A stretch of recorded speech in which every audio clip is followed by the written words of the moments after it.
Okay, the purpose of this video is to just document the process that I'm going to go through to change my resistors or capacitors in the instrument binnacle. Now, just for background of information, I'm not an auto electrician, I'm not a mechanic, I'm just a very proud owner of a beautiful car such as the SVX. Now, there's a gentleman by the name of Jefferson Drumm.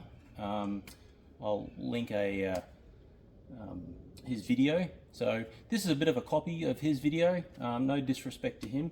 Some of the queries that I had when I posted on one of the forum sites for SVX in Australia is that they just like to know how to remove this part of the dash so we can actually get to the instrument binnacle, because it is a little bit of a convoluted process, and fortunately I have the service manuals and I'll go through that process.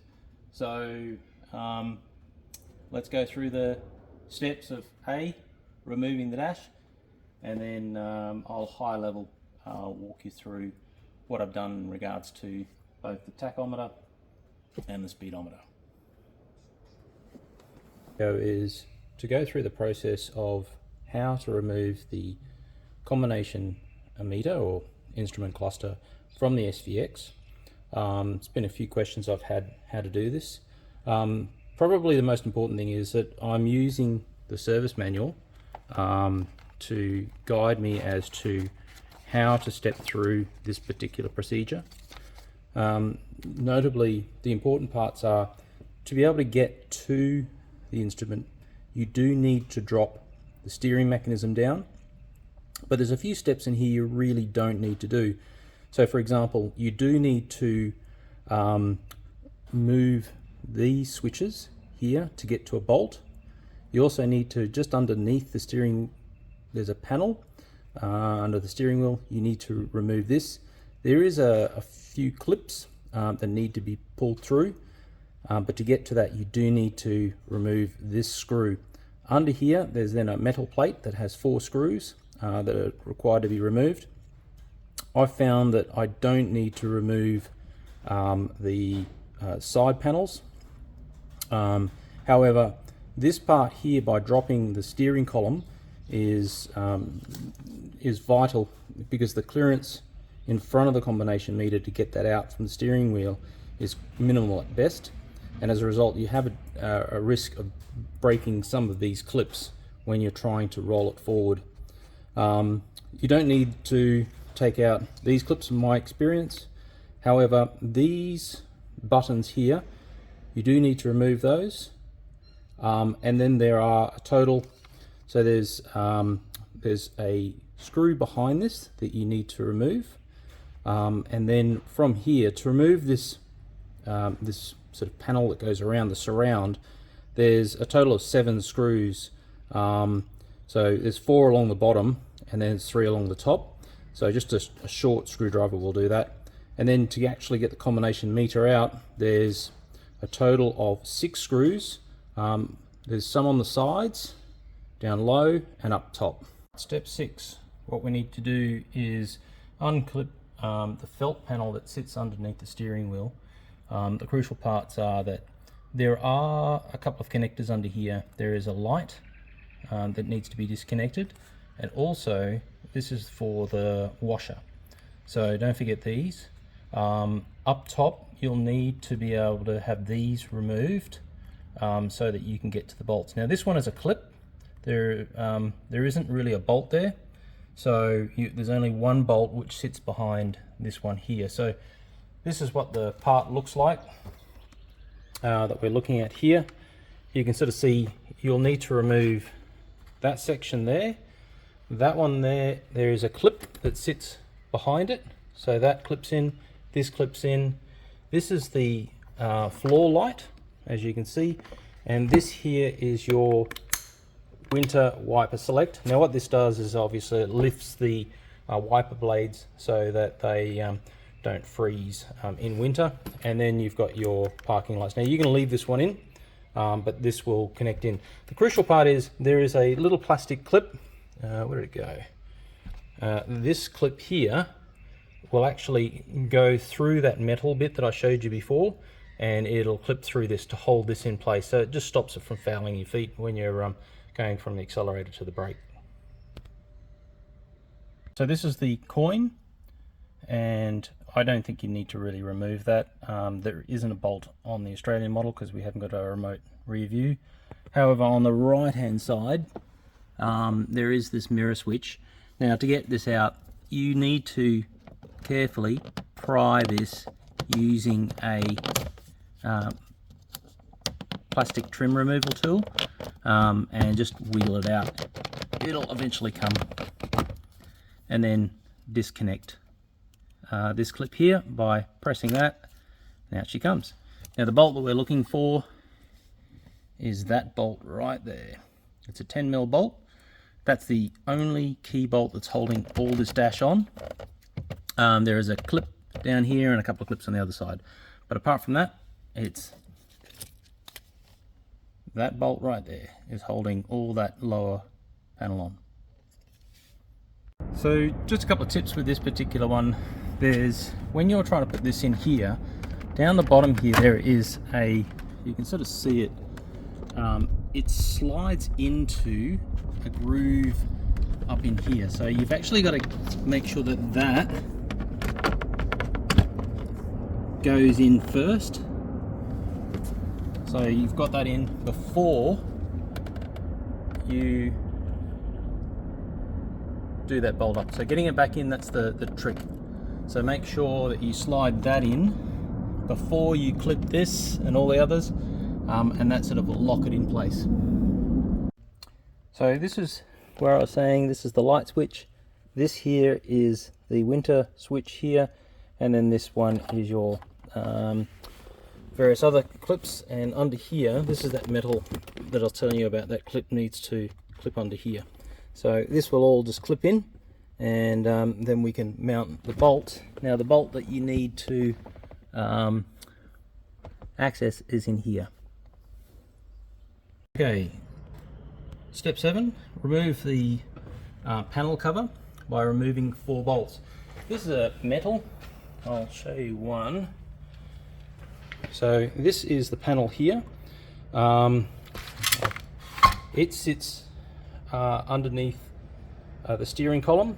With note, there's this clip here. Now, this clip here holds the velour panel that goes on the other side of that.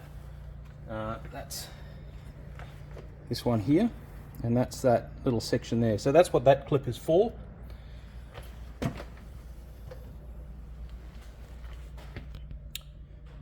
So per step 7, we need to remove this plate. Now, there's 4 10mm bolts, and this just protects all those wires and everything there, so that everything's out of the way. These ones here are obviously, as per the previous step, connected to that surround under here, which also has the footwell light and also the switch for the wiper.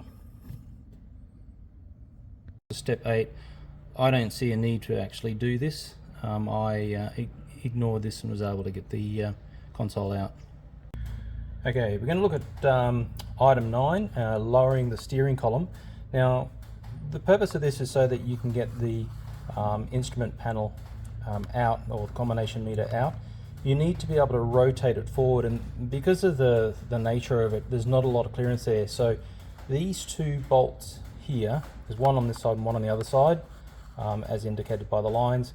Just loosen them until you can stop feeling the thread. So you don't take them off completely. That allows you to drop the steering column out. You can then rotate and then pull out the instrument panel. We'll show you where they are. Okay, for the purposes of this, you can see that I've removed everything, and if you have a look up in here, right up in there, you'll see this bolt here. Now, this here is the 12mm on an extension. There's a corresponding one on this side. It's just up in there, and we've got to loosen those off so that we can drop the steering column down or tighten them up once complete. So in regards to item 10. The reason why you don't really need to do this is with a bit of fiddling you can get these cables without having to pull off this side panel. I'm not too sure why they sort of remove it, but to move the entire dash you would need to do that, so hence the reason why I'm ignoring that. So okay, we're going to do step 11, which is removing the two instrument panel switches which are on the side here. So this one's on the left hand side, this one here is on the right hand side for a right hand drive vehicle. The crucial part is here, it says remove the two switches by pressing forward, so it's a matter of pushing in and then pulling out. It's just a little process. To remove this you need to press here, pressing in and across, so you're pulling sort of like that, and you'll see it pops out, and then the whole thing will just simply come out. So it's just showing that again, it's in, so if we're pressing across it'll then pull over here and out she comes. That's the easiest way to remove that one and reinstall. Okay, to get the next combination switch gear out, this cable here needs to come out. Now it's a press clip, which is at this side. You'll see there's a press here. You press that in and it'll come out. Obviously the reinstallation, you need to feed this down through here so that it's clear of everything. Otherwise it'll just catch on your legs and things like that. So in she goes, and then up in here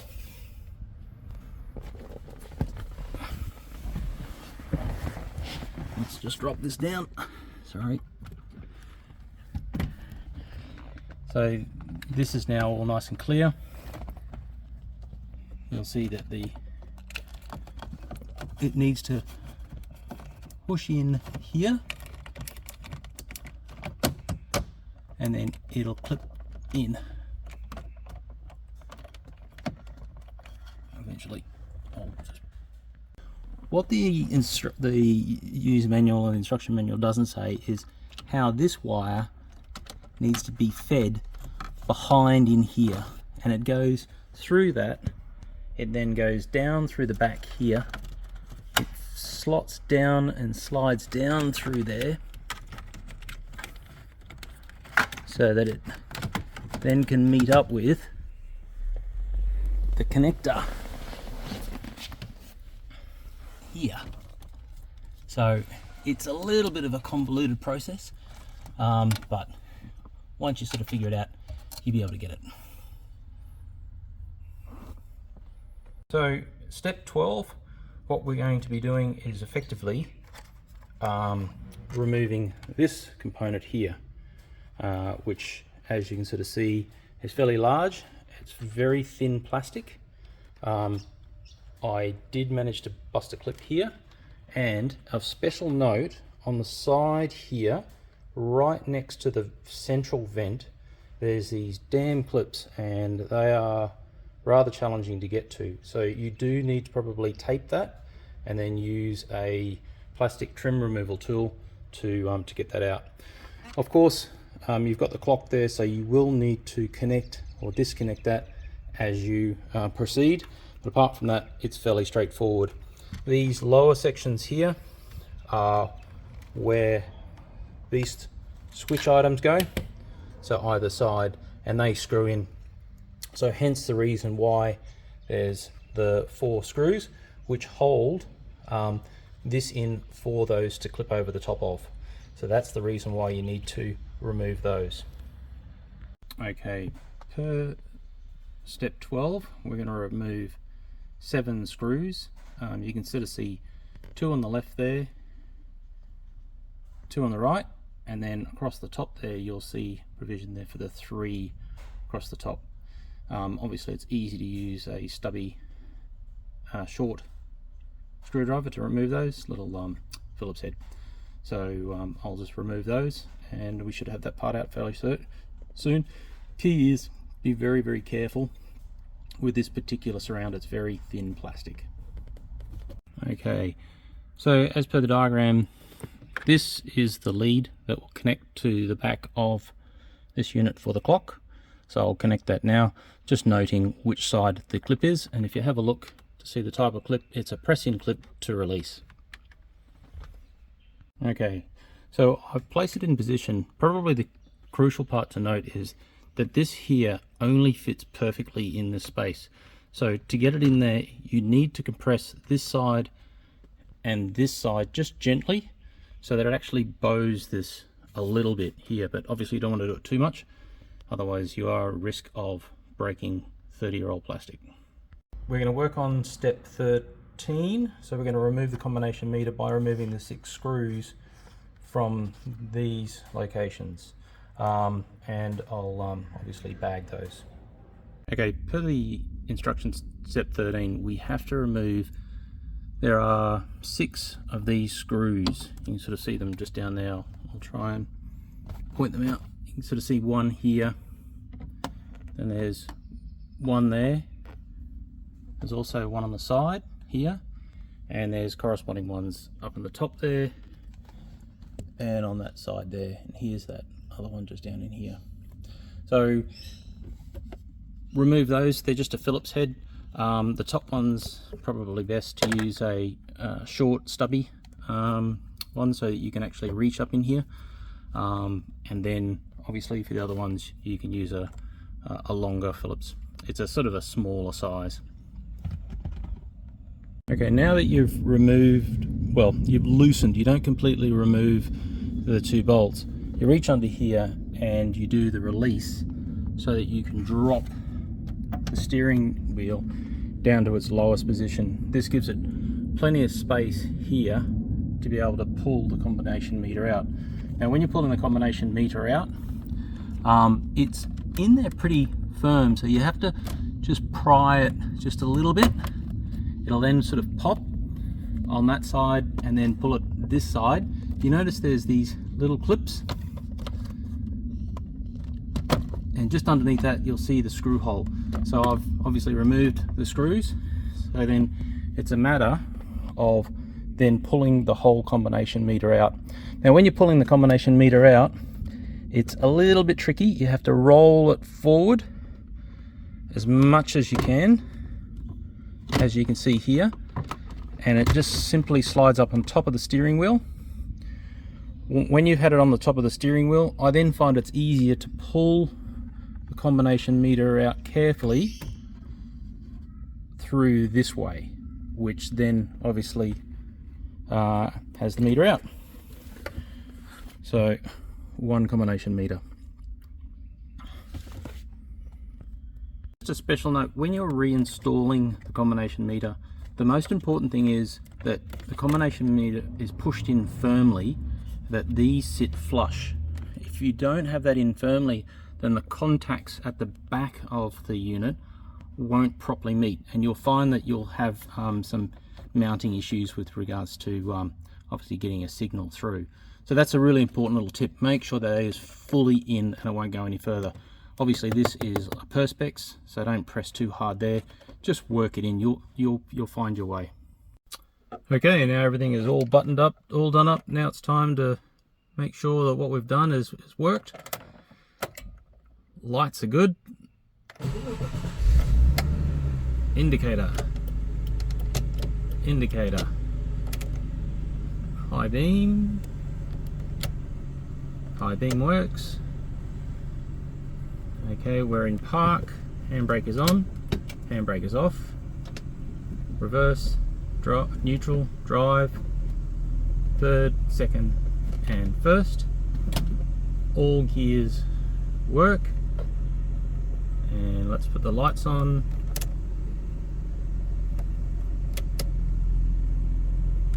And let's just move forward and enjoy our car. What we've finally got, something that will work. All right, let's test it out on the open road as legal. So let's see if she all works.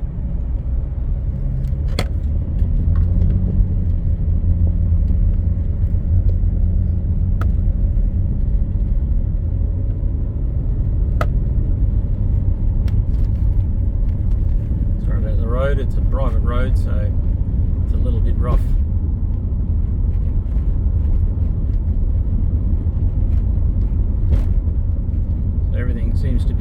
functioning as it should. Up here I'll turn around and I'll give it a little bit of a squirt coming back to make sure I can do the quick 100. So let's just try and see if we just hit that 100.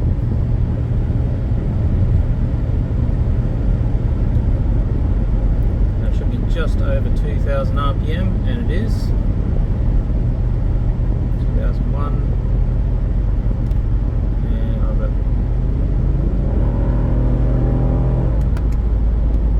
plenty of response.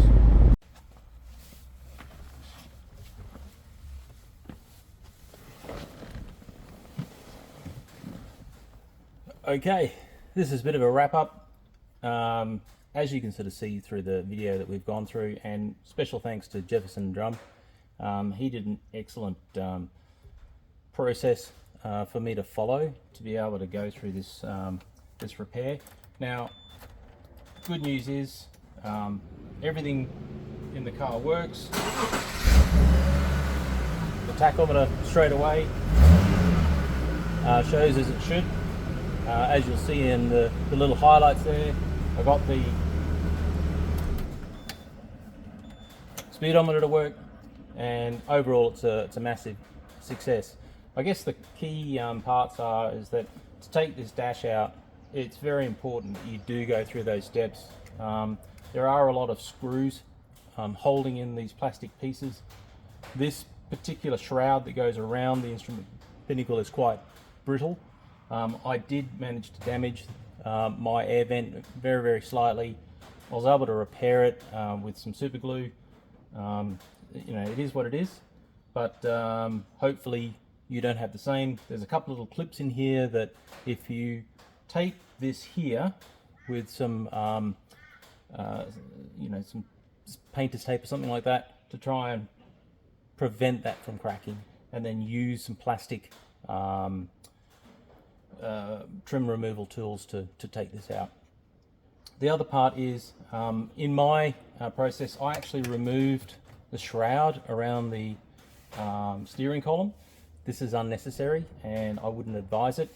You can quite easily, once you remove this section here, you can still access those two bolts to allow you to drop the steering column, to allow you to get the instrument binnacle out. So all in all, very, very happy with the result. Shout out to Jefferson. He's a bit of a legend by going through that to help us out in the community. All I've done is I've just tried to bring the two parts together, and thank you very much for watching.